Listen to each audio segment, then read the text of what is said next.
So they'll be calling you a radical. I want to explain something. This isn't stent surgery. This isn't bypass surgery, which they do outpatient. This is the full Monty. This is as hardcore surgery as any human being can ever have. Route 2. This, see my brisket here? My chest? Not part way through. All the way through. They slice you open and pull your heart out. Now let me explain. Deep in the center of the heart, your valve. It is the heart of the heart. My father was nuked to death in the Nevada test site. Even the lab rat. All those guys died of leukemia. So I was born with a heart defect, which is a heart murmur. And everybody's who got a heart murmur, this is important. You know, especially you get over to 50, 60, you need to really keep on it. At some point, you're going to have it replaced. And granted, no one wants that replaced. Because this surgery, it's stent surgery. They do that outpatient, please. So, what happened? I got cancer in 2011, as you know. Almost died. AML, leukemia. Central line right here. I got so many scars on my chest now. And given 2 months to live. Heavy chemo, blah, blah, blah, this, that, the other. As I come out of that treatment over years and years and years, 1% cancer survivor, the valve had been going, and I knew it. I lost all my safety net, lost my insurance, lost all my money. You know, I had $1 million I forked over and gone. Couldn't get treated. The valve collapsed. May 1st, 2017, I had surgery.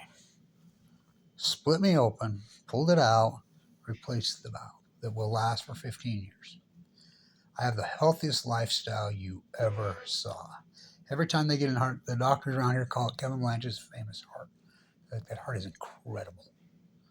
Well, not when you let the Department of Energy and the Nuclear Energy Crime Syndicate go after you. Before I forget, the IAEA is meeting with the Pope. Oh, okay, they're going to save us. 60 minutes, the nuclear fission going to save us. Let's go send them some more money. Fukushima, Fukushima, Fukushima. So, as you know, I went broke, impoverished. My car broke down. I hike basically 10 miles a day. I could feel it burning in the center of my chest.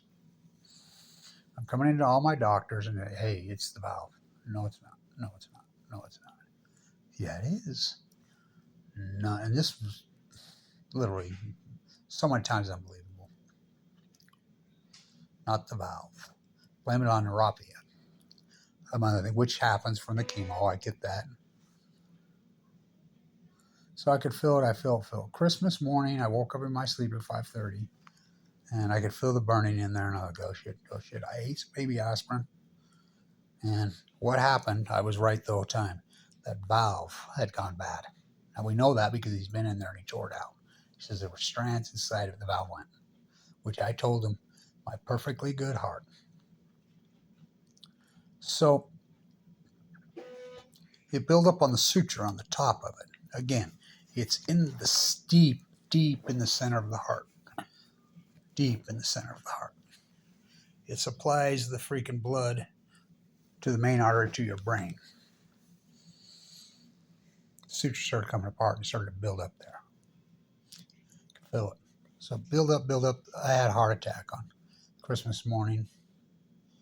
I didn't know. Oh, well, fine. It was a heart attack. I didn't go to the emergency room. So I got it out, ate some aspirin, blah, blah, blah, did my thing. January 1st, it happened again. I didn't want to go to the emergency room, go see my doctor in here the next day. Holiday. So January 3rd, I get in here. He's like, let's run an EKG. And he says, well, there's something happened. I can see the rhythm, but he was still blaming it on neuropathy. Let's schedule a stress test tomorrow morning. Well, sometime. Take it anytime this month. I called them that week. I said, I need it now. So as soon as they hooked me up, the electrical system, you have the plumbing, you have the electrical. The electro infraction was gone. They're like, oh God, we can see it, blah, blah, blah. You got to have a pacemaker right now, blah, blah, blah. I'm arguing, yeah, okay, it's more than that. My daughter's arguing with them. This turned into a big rodeo roundup fight between doctors, nurses, butchers, blah, blah, blah. Finally, all these doctors get involved, including the legend, Dr. Goff, my family, who trained him from the grave. So they finally says, get him in the cath lab. They go through your wrist, as you know. That's how they do stents. That's a tiptoe. I mean, if you need a stent and you're scared of it, you shouldn't be. They're so easy. They keep you awake. They do them inpatient. If you need a stent and you're not getting it, it's a tiptoe in the tulips, I'm telling you. So as if you had to have some bypass. They can handle it. We go through your... So in the wrist, they get up in the heart and they're like, it's perfect, it's perfect, it's perfect. He kept staying, and finally he says, I'm going in through the groin. He got in the groin, and he got up there, and he got up there. Right on the top, in the steep, in the center of your heart, the valve, there it was. He found some coloration. It ripped. Put a rip in the top of it about that big. Gone. So being the cancer, because I had a central line hanging in my jugular vein for so long, I ended up with one bypass that I should have never had. Had to replace a perfectly good artery. The main artery. I mean, this is the heart of the heart. So he had to go in my leg. He cut my leg open and bypassed it. Then they also put in a pacemaker, both sides. Which is, if you need a pacemaker, that's like the easiest procedure on earth. It'd blow your mind how easy they do it. But not this. If you have a heart murmur, or if you have a heart irregularity, you need to stay on it. It will kill you. And I understand, because this treatment is, just go through. They're not going through. So again, I'm split all the way. Rip you open, pull your heart out, the incredible heart and its incredible electrical system. I don't think you can have more brutal surgery. In fact, I know you can. It does not get more brutal. So the tube down your throat, I kind of woke up a little early. Worst hour and a half of my life. That's saying a lot. I was in a bone marrow transplant at LDSD State for off and on for years, and you don't know pain. I'm a 1% survivor. I do everything right. My lifestyle is so healthy it'd blow your mind. Here I am, because that's what we're up against. The nuclear energy, the environmental component. So again, they gouged me. I'd had the surgery before, so the scar tissue would build up. It took 2.5 hours just to get through the scar tissue. I know. When the pain, you don't even know pain. You have no clue. And I've had a gallbladder rupture. I've had all my teeth pulled from the chemo, you name it. When a good doctor looks you right in the eyes, which he did right in this room right above, gives you 2 months to live. I weighed I got down to 119 pounds. No pigment in my eyes. Blisters on my tongue. Clinging to life. Going in and out of a coma. Oh, king of pain. So, and I do everything right. I've always given back. Again, my dad, the beautiful, incredible person he was. Human lab rat, drafted Marine. Air Blast 1, 1951. Human lab rat. This is a guy who never had a cabin in his life, never had a cold in his life. The dude was so good looking. Acute blastic leukemia mowed him down in the prime of his life. That's what caused this valve, the Department of Energy. This is what they do. It doesn't just affect them, it affects their offspring. That's my work. So, do you have a bypass? No, I did, but that's after the fact. Stent. If you need a stent to this, is like comparing a Bugatti to a Pinto. So I want to understand this is the full Monty. It doesn't get more brutal. And the recovery, trying to stay alive those few days, there's nothing like it. The IC, you're in hell. You're purely in hell. And I mean, it's unexplainable, the hell that it is. And anybody that's had it, they're going to tell you what I had. They're going to tell you just what I told you. My first pillow that I got 5 years ago, I still have it in San Diego. My type of work, I sleep on the beach with it. I want you to think about the body of work that I've accomplished while in this critical state of condition. Mike Lee kicked me on Medicaid, ripped me, attacked me, told good, well, I shouldn't say good doctors. I've got some good doctors now. And I want to say this too.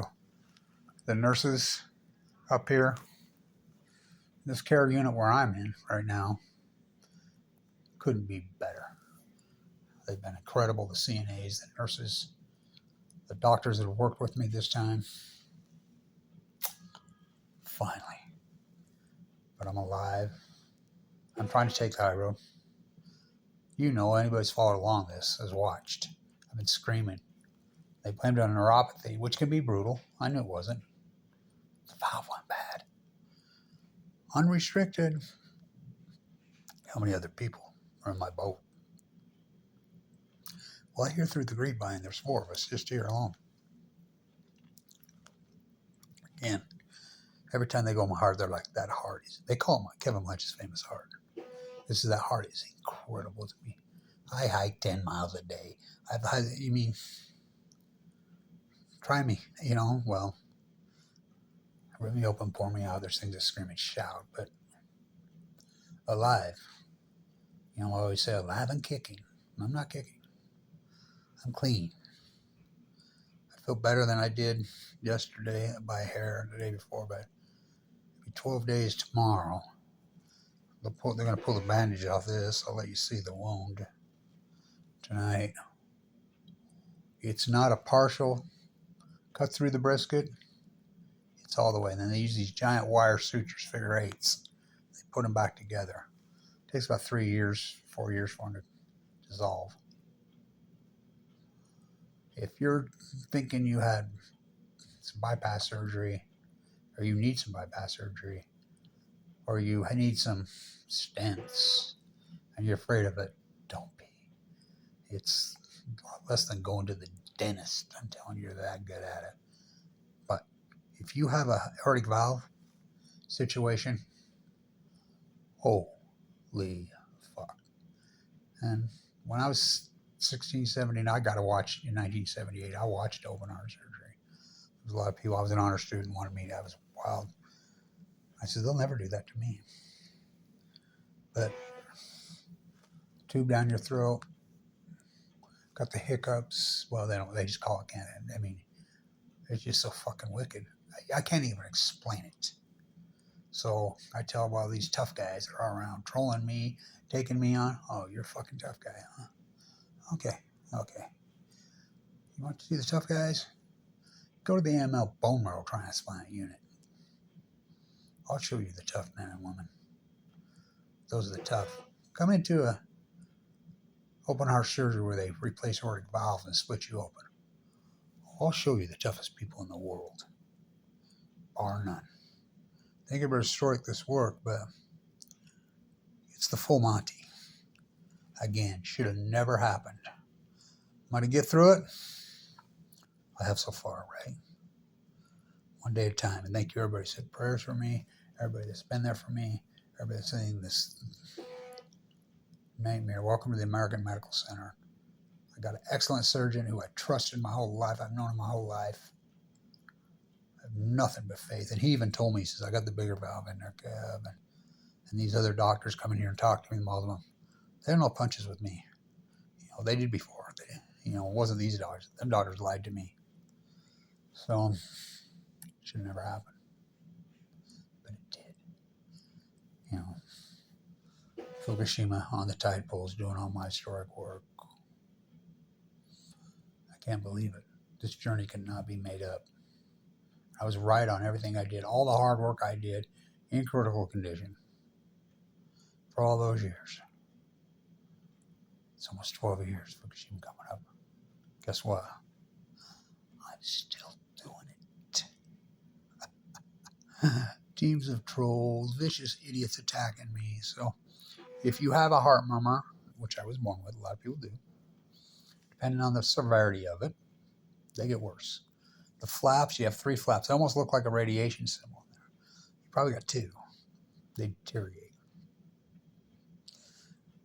Don't let it go too far. And granted, would I recommend having this surgery split you open to save you? I don't know. That's a personal choice, because I'll say it like this. Doctor comes in your room, after you're out, him holding your heart in his hand and then stuffs it back in. It's better than being dead, right, Kev? By that much. Pain management. They shot me with fentanyl every 15 minutes. Still gonna touch you. There ain't a drug that can handle this pain. There's no such critter. Pain management is so epic in this. People are like, oh yeah, I don't fucking think so. I mean, that's the name of the game, but the nurses, the CNAs I've had here, the doctors this go around, cannot say enough about them. The best. I want to cry. Well, I did start crying. I don't cry. I had a conversation the other day with one of the doctors, and he just broke down. He's like, Kevin, your path, AML de novo 1%. By the way, I met a guy in here who's an AML de novo survivor. I've only met 4 in my life. The tumor in his throat, already placed his hips and his shoulders for the treatment. I broke down, and I'm like, I can't believe I've gone all through this 11 years. We have. Mother Earth has. All of us. Everybody. What we've had to go through post-Fukushima. And then I catch myself. 62. How much more can I take? Will I be back at it? Oh, yeah. They're not getting rid of me. It's like when I walked the entire coast of California. Somebody asked me, you walk from Mexico on the beach, not on the Pacific Trail. San Francisco. How in the hell, with plate accounts in the 30s, in a sleeping bag, fighting for the Pacific, documenting the tide pools, the seals, all of it. How did you possibly do it? Doctors ask me that all the time. I took the first fucking step. We have no other choice. I love my grandchildren. I love the ocean. I love the animals.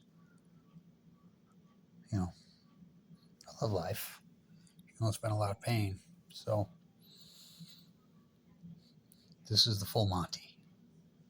This is as brutal as brutality gets. But what's our other choice? Really, there isn't any. You go low, that's it. Or you just take that step and you fight. And you never know really who you are, right? Until you're in one of these situations. And then you find out who you are.